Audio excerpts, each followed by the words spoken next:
የኤርትራው ፕሬዝዳንት ኢሳያስ አፈወርቂ ለጠቅላይ ሚኒስትር አብይ አህመድ ንግግር ምላሽ ሰጥተዋል። በትናንትናው ዕለት ጠቅላይ ሚኒስትር አብይ አህመድ በፓርላማ ላደረጉት ንግግርም የኤርትራው ፕሬዝዳንት ኢሳያስ አፈወርቂ ቀጥተኛ የሆነ መልስ ሰጥተዋል። በዚህ ንግግራቸውም የኤርትራው ፕሬዝዳንት ኢሳያስ አፈወርቂ ለአብይ አህመድ ጥብቅ የሆነ መልእክት አስተላልፈዋል። በትናንትናው ዕለት አብይ አህመድ ስለ ኤርትራ ምን አሉ፣ እንዲሁም ደግሞ የኤርትራ መንግስትስ ለአብይ አህመድ ምን ምላሽ ሰጠ፣ በዝርዝሩ የመረጃ ጊዜ እንመለስበታለን።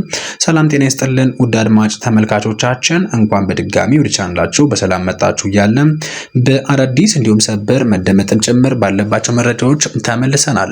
አብራችሁ እንድቆዩ በአክብሮት እየጋበዝኳችሁ ሁላችሁም ቪዲዮ ላይክ በማድረግ እንዲሁም ደግሞ ይህንን ቻናል ሰብስክራይብ በማድረግ እንድትጀምሩ በአክብሮት እየጋበዝን በቅድሚያም አጫጭር መረጃዎችን በአፍሪካ ግዙፍ የሆነው የደቡብ አፍሪካው አብሳ ግሩፕ ባንክ የኢትዮጵያ መንግስት በባንኩ ዘርፍ ተጨማሪ ማሻሻያዎችን ከወሰደ በሀገሪቱ የባንክ ዘርፍ ለመሰማራት ፍላጎት እንዳለው አስታወቀ። ባንኩ የሀገሪቱ መንግስት ለውጭ ባንኮች ያወጣቸውን ጥብቅ ደንቦች ካካለለ እንዲሁም ደግሞ ካስተካከለ ካላላ በዘርፉ ሊሰማራ እንደሚችል መግለጡን ጠቅሶ የዘገበው የኬንያው ዘ ኢስት አፍሪካ ጋዜጣ ነው። የኢትዮጵያ መንግስት የውጭ ባንኮች በባንክ ዘርፍ እንዲሰማሩ እስካሁን ድረስ የወሰዳቸው እርምጃዎችን ያደነቀው ባንኩ ሆኖም በገበያው የረጅም ጊዜ ትርፍ ለማግኘት መወሰድ ያለባቸው ተጨማሪ ማሻሻያዎችን ማድረግ ያስፈልጋል ማለቱንም ዘገባው ጠቅሷል።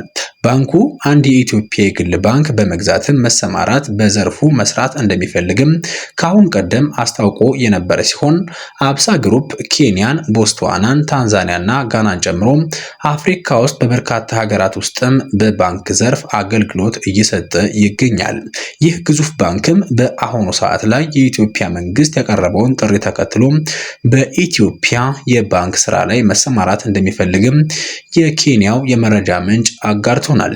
የኬንያው ዘ ኢስት አፍሪካ ጋዜጣ እንዳጋራው መረጃ ከሆነ ግዙፉ የደቡብ አፍሪካው አብሳ ግሩፕ በኢትዮጵያ ለመስራት እንደሚፈልግና መንግስትም በዚህ ካወጣው ጥብቅ የሆነ ማስጠንቀቂያና ጥብቅ የሆነ አሰራር ትንሽ ካላላ ይህ ግሩፕ በኬንያ፣ ቦትስዋና፣ ታንዛኒያ እንዲሁም ጋና ጭምር እንደሚሰራው ሁሉ በኢትዮጵያም በባንክ ዘርፍ መሰማራት እንደሚፈልግ አሳውቋል። በኢትዮጵያ የአውሮፓ ህብረት ተልዕኮ ኢትዮጵያ የአውሮፓ ህብረት አባል አገራት በተጨፈጨፈ ደን ላይ የተመረተ ቡና ከየትኛውም ቡና አምራች አገር እንዳይገዙ ያወጣውን ደንብ ለማሟላት ተጨባጭ እምርታ አስመዝግባለች ሲል ገልጿል። የህብረቱ ተልዕኮ ኢትዮጵያ የደንቡን መስፈርቶች ለማሟላት ከወሰደቻቸው አበረታች እርምጃዎች መካከል በዲጂታል ቴክኖሎጂ በመታገዝ የቡና ምርትን ትክክለኛ መነሻ የመለየትና በከፍተኛ የቡና አምራችነት በሚታወቁ አካባቢ የቡና ማሳዎችን መመዝገብ እንደሚገኙበትም ገልጿል። ሆኖም ከመረጃ ተአማኒነት የቡና አምራች ቦታዎችም ካርታ ትክክለኝነትና ቡና ከሚመረትበት ማሳ ጀምሮ ለገበያ እስኪቀርብ ድረስ ያለውን ሰንሰለት በትክክል ለመከታተል የሚያስችሉ ዘዴዎችን በመዘርጋት ረገድ ተግዳሮቶች እንዳሉም ህብረቱ ገልጿል። ትላልቅ ቡና ላኪ የአውሮፓ ቡና ገዢ ኩባንያዎችም ከቀጣይ ዓመት ጀምሮ ታህሳስ በፊት የደንቡን መስፈርቶች ማሟላት የሚጠበቅባቸው ሲሆን አነስተኛ ኩባንያዎች ደግሞ እስከ ቀጣይ ዓመት ጊዜ ተሰጥቷቸዋል።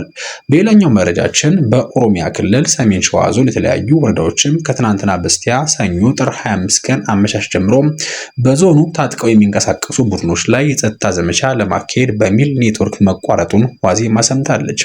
በዞኑ ኔትወርክ ከተቋረጠባቸው ወረዳዎች መካከልም ወረ ጀርሶ፣ ኩዬ፣ ደገም፣ ሂደቡ፣ አቦቴ እንደሚገኙበትም ምንጮች ለዋዜማ ተናግረዋል። ከሰሞኑ በርካታ ቁጥር ያላቸው የመከላከያ ሰራዊት አባላትና የክልሉ ፖሊስም ወደ ዞኑ የገቡ ሲሆን ይህንን ተከትሎ ለጸጥታ ዘመቻ ይረዳ ዘንድም የበይነ መረብ የሞባይል ድምፅ እንዲሁም ደግሞ የመልእክት አገልግሎቶችን በጠቀሱበት ወረዳዎችም ሙሉ ለሙሉ እንዲቋረጡ መደረጉን ዋዜማ ተረድታለች። ከዚህ ቀደም በዞኑ በሚገኙ ሁሉም ወረዳዎችም ለተመሳሳይ ጸጥታ ዘመቻ ሲባል ለወራት ኔትወርክ ሙሉ ለሙሉ ተቋርጦ እንደነበረ ይታወሳል። በተከታዩ ሰበሩ መረጃችን አድማጭ ተመልካቾቻችን ኤርትራ ለጠቅላይ ሚኒስትር አብይ አህመድ ንግግር ምላሽ ሰጥታለች። የኤርትራ መንግስት ጠቅላይ ሚኒስትር አብይ አህመድ በትናንትናው ዕለት ባካሄደው ንግግር ይህንን ተከትሎ ራሱን የቻለ ምላሽ ሰጥቷል። የጠቅላይ ሚኒስትር አብይ አህመድ ንግግር የኢትዮ ኤርትራ ግንኙነትን መሻከሩን በተመለከተ የሰጠውን ማብራሪያ ተከትሎም የኤርትራ ማስታወቂያ ሚኒስትር ጠንካራ የቃላት ትችት የሰነዘረበትን መግለጫ አውጥቷል።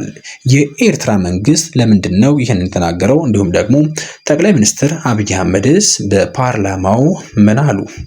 ከኤርትራ ጋር ጸብ የተፈጠረው በትግራይ ክልል በተፈጸመ ጥፋቶች እንጂ በቀይ ባህር ጉዳይ አለመሆኑን ጠቅላይ ሚኒስትር አብይ አህመድ በትናንትናው ዕለት ተናግረዋል።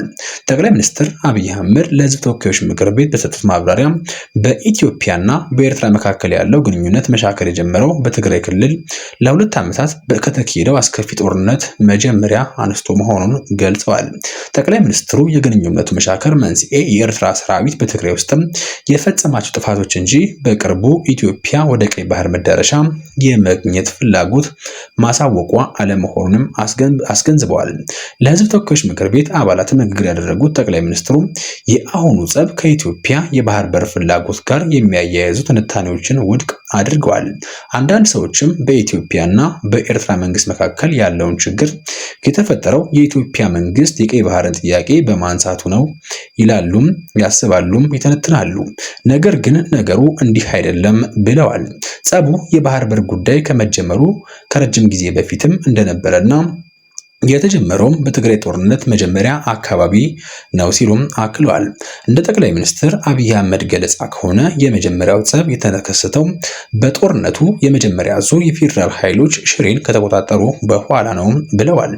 በመጀመሪያ ዙር ጦርነትም ሽሬ ከገባም በኋላ የኤርትራ ጦር ከኋላችን በመከተል ወደ ከተማዋ ገብቶ የግለሰቦችን ቤቶችና ህንፃዎችን ማፈራረስ ጀመረ። በወቅቱ በይፋ ባናገረውም ጸቡ የተጀመረው ያኔ ነው ብለዋል። ጦርነቱ በማዕከላዊ ትግራይ ወደሚገኙ ታሪካዊ ከተሞችም ሲሸጋገር ሁኔታው ይበልጥ እየተባባሰ መሄዱንም ጠቅላይ ሚኒስትሩ ገልጸዋል። የኤርትራ ኃይሎች አክሱም ገብተው በወጣቶች ላይ የጅምላ ጭፍጨፋ ሲፈጽሙ ጸቡ ተጋግሎ ነበር ሲሉ ለፓርላማ የተናገሩት ጠቅላይ ሚኒስትር አብይ አህመድ በአድዋ የኤርትራ ወታደሮች ፋብሪካዎችን መበታተን፣ መዝረፍ መጀመራቸውን፣ በአዲግራት ደግሞ ከመድኃኒት ፋብሪካ ሊንቀሳቀስ የሚችሉ ነቅለው በመውሰድም የቀረውን አውድመዋል ብለዋል። ይህም ግንኙነቱ እንዲቋረጥ ገፊ ምክንያት መሆኑን ጠቁመዋል። ጠቅላይ ሚኒስትር አብይ አህመድ አክለውም የፌዴራል መንግስቱ በወቅቱ የኤርትራ እርምጃ በግልጽ ለመጋፈጥ ያልቻለው ሰራዊቱ በተለያዩ ግንባሮችም ተወጥሮ ስለነበረ መሆኑንም ገልጸዋል። የኢትዮጵያ መንግስት በበርካታ ግንባሮች የመዋጋት አቅም አልነበረውም ያሉት ጠቅላይ ሚኒስትሩ በወቅቱ ትኩረታችን የህወሓት ኃይሎችን መከታተልና የተያዙ ቦታዎችን ማጠናከር ላይ እንደነበረም አስረድተዋል። ንግግራቸው የፖሊሲ ለውጥ ሳይሆን ታሪካዊ መረጃ መሆኑንም የጠቀሱት ጠቅላይ ሚኒስትሩ ጥፋቶችን በሰላማዊ መንገድ ለማስቆም በተደጋጋሚ ጥረት ማድረጋቸውንም ገልጸዋል። በአክሱም ወጣቶች ሲገደሉ፣ አድዋና አዲግራት ሲዘረፉ በርካታ መልእክተኞችን ወደ ኤርትራ ልኬ ነበርም ብለዋል። የቀድሞ የውጭ ጉዳይ ሚኒስትር አቶ ገዱ አንዳርጋቸው ከአንድ ጊዜ በላይ መላካቸውንና መልእክቱንም የትግራይ ህዝብ አታሸብሩ፣ ሀብቱንም አትዝረፉ፣ ውጊያው ከህወሓት ጋር እንጂ ከትግራይ ህዝብ ጋር አይደለም የሚል እንደነበረም አስረድተዋል። እነዚያ ጥረቶች ሳይሳኩ ሲቀሩ የቀድሞ ምክትል ጠቅላይ ሚኒስትር ደመቀ መኮንን መላካቸውንም አብይ ገልጸዋል። ሁለቱ ባለስልጣናትም አሁን ከመንግስት ኃላፊነት የለቀቁ ቢሆኑም ጠቅላይ ሚኒስትሩ ግን እነሱ አሁንም በህይወት አሉ፣ ሊገኙም ይችላሉ፣ ለምን እንደተላኩም እውነቱን መናገር ይችላሉ ሲሉ አጽንኦት ሰጥተው ተናግረዋል። ጠቅላይ ሚኒስትር አብይ አህመድም አቶ ገዱ አንዳርጋቸው ለማተባቸው ሲሉ ይህንን መመስከር ይችላሉም ብለዋል። እንዲሁም ደመቀ መኮንንም ጭምር ስለዚህ ነገር ሙሉ በሙሉ መረጃው ስላለው ከዚህ በፊትም ስለተላከ ስለነበረው ነገር ሙሉ በሙሉ በሚዲያ ወጥቶ ማስረዳት ይችላል ሲልም ገልጿል። ይህንን ተከትሎም የኢትዮጵያው ጠቅላይ ሚኒስትር አብይ አህመድን መልእክት ተከትሎ የኤርትራ መንግስትም ለጠቅላይ ሚኒስትር አብይ አህመድ ንግግር ምላሽ ሰጥቷል። የጠቅላይ ሚኒስትር አብይ አህመድ የኢትዮ ኤርትራ ግንኙነት መሻከሩን በተመለከተ የሰጠውን ማብራሪያ ተከትሎ የኤርትራ ማስታወቂያ ሚኒስትር ጠንካራ የቃላት ትችት የሰነዘረ መግለጫ አውጥተዋል። የኤርትራ ማስታወቂያ ሚኒስትር አቶ የማነ ገብረ መስቀል በሰጡት ምላሽም የኢትዮጵያ ገዢ ፓርቲ ፖትሚኪን ፓርቲ የይስሙላ ፓርቲ ሲሉም ጠርተውታል።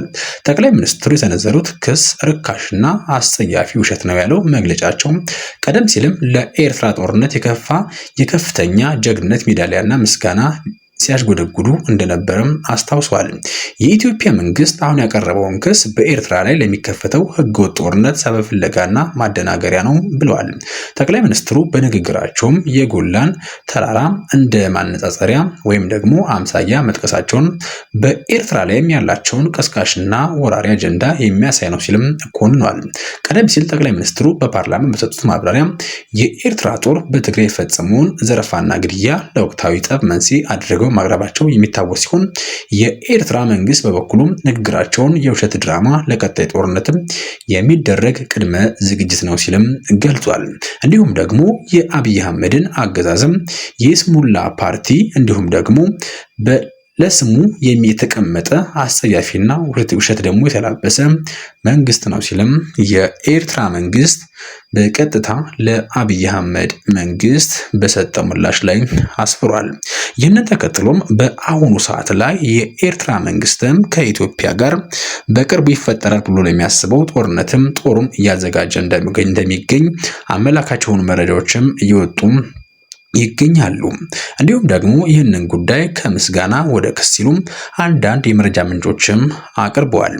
ከዚህ በመጀመሪያ የህወሓት ኃይል ኢትዮጵያ ጋር ጦርነት በጀመረበት ጊዜ የኤርትራ ጦር የኢትዮጵያን ጦር ማገዙም ይታወሳል። ይህንን ተከትሎም ያኔ የኤርትራ ጦር የኢትዮጵያ መንግስት ያገዘ በነበረበት ሰዓት ላይ የኤርትራን መንግስት ሲያወድሱት የነበሩት አብይ አህመድ ወዳጅ ሀገር፣ ቤተሰብ፣ ጎረቤት ሲሉ የነበሩት አብይ አህመድ ለምንድነው በአሁኑ ሰዓት ላይ ፊታቸውን ያዞሩብን ሲሉም ክስ አቅርበዋል። የኤርትራ ማስታወቂያ ሚኒስትር አቶ የማነ ገብረ መስቀል በሰጡት በዚህ መግለጫ የኢትዮጵያን ገዢ የይስሙላ ፓርቲ ሲሉም በተደጋጋሚ ጊዜ ጠርተውታል። ጠቅላይ ሚኒስትሩም የሰነዘሩት ክስ ርካሽና አስጸያፊ ውሸት ነው ያለው መግለጫው ቀደም ሲልም ለኤርትራ ጦር ከፍተኛ ጀግንነት ሜዳሊያ ምስጋና ሲያሽጎደጉድና ሲሰጥ እንደነበረም አስታውሷል። የኢትዮጵያ መንግስት አሁን ያቀረበው ክስ በኤርትራ ላይ ለሚከፈተው ህገወጥ ጦርነት ሰበብ ፍለጋ ማደናገሪያ ነው ብለዋል። በአሁኑ ሰዓትም የኢትዮጵያ መንግስት የአሰብ ወደብን ይገባኛል በሚል ጥያቄ ከኤርትራ መንግስት ጋር በዲፕሎማሲያዊ መንገድ እየተነጋገረ ይገኛል። ቢሆንም ግን ከጊዜያት በኋላ ነገሩ በሰላም የማይሆን ከሆነ በጦርነትም ጭምር የአሰብ ወደብን እንደሚያስፈልጋትና እንደሚጠቀምም በአሁኑ ሰዓት ላይ በኢትዮጵያ የሚገኘው ገዢ መንግስት ገልጸው ይገኛል። እንዲሁም ደግሞ በተለያዩ የመረጃ ምንጮችም የኢፌድሪ መከላከያ ሰራዊትም ጭምር የአሰብን ወደብ የሚያካትት ካርታ በመስራትም ለህዝቡ አሳይቷል። የኢትዮጵያ መከላከያ ሰራዊትም በቅርቡ የአሰብን ወደብ ከሆነ በሰላም ካልሆነ ደግሞ በጉልበትም ቢሆን ለመውሰድ ዝግጁ መሆኑንም አስታውቋል። የአሰብ ወደብ ከዚህ በፊት የኢትዮጵያ አንድ አካል እንደሆነም ሁሉም የሚያውቀው ታሪክ ነው። ሰላም ለሀገራችን። መልካም ቆይታ